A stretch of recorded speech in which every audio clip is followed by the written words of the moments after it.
Hello বন্ধুরা, আপনারা সবাই কেমন আছেন? আশা করি সবাই ভালো আছেন। তো বন্ধুরা, আজকে পল্লিগ্রাম টিভি তারক টনি এবং আগুনের জীবন কাহিনী আপনাদেরকে জানাবো এই ভিডিওতে। তো চলুন কথা না বাড়িয়ে এই ভিডিওটি শুরু করা যাক। চরিত্র পরিচিতি।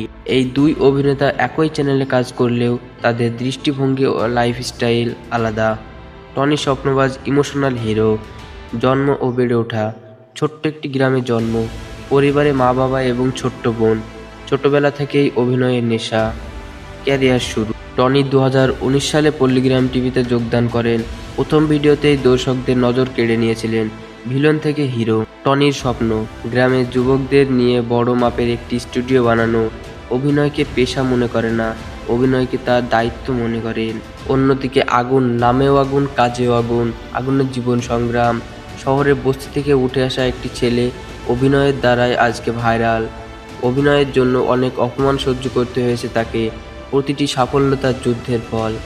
ক্যারিয়ার। আগুনের ক্যারিয়ার 2020 সালে পল্লিগ্রাম টিভিতে আগুন জয়েন করেন। তার ব্যতীত আত্মবিশ্বাসী, কখনো কখনো একটু রাফ, প্রতিযোগিতা পছন্দ করে, জয় ছিনিয়ে নিতে জানে। তার স্বপ্ন জাতীয় পর্যায়ের অভিনেতা হওয়া, নিজের পরিবারের জন্য সুন্দর বাড়ি বানানো। তো বন্ধুরা, এবার জানবেন তাদের জনপ্রিয়তার তুলনা, মানে কে কত জনপ্রিয়।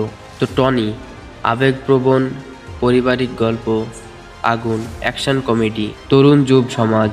টনি নম্র হিরো, আগুন রাফস্টার। টনি গ্রামকে নিয়ে এগোনো, আগুন দেশব্যাপী স্টারডম। তো বন্ধুরা, এবারে জানবো আমরা প্রেম ও সম্পর্ক, মানে ড্রামাটিক ভার্সন। টনির জীবনে একসময় একটি প্রেম ছিল, কিন্তু ক্যারিয়ার গড়তে গিয়ে হারিয়ে গেছে। আগুনের জীবনে বর্তমানে একজন বিশেষ মানুষ আছে যিনি তাকে এগিয়ে যেতে অনুপ্রাণিত করেন। টনি মনে করেন অভিনয় মানে মানুষের হৃদয়ে জায়গা করে নেওয়া। আগুনের বিশ্বাস, দর্শককে বিনোদন দিতে পারলেই তুমি রাজা। দুইজন পথের স্টার, তবে লক্ষ্য একটাই, পল্লিগ্রাম টিভির সেরা অভিনেতা হওয়া। তো বন্ধুরা, এই ছিল ভিডিওটি ভালো লাগলে চ্যানেলটিকে সাবস্ক্রাইব করে লাইক কমেন্ট শেয়ার করবেন। আবার আসছি নেক্সট ভিডিওতে।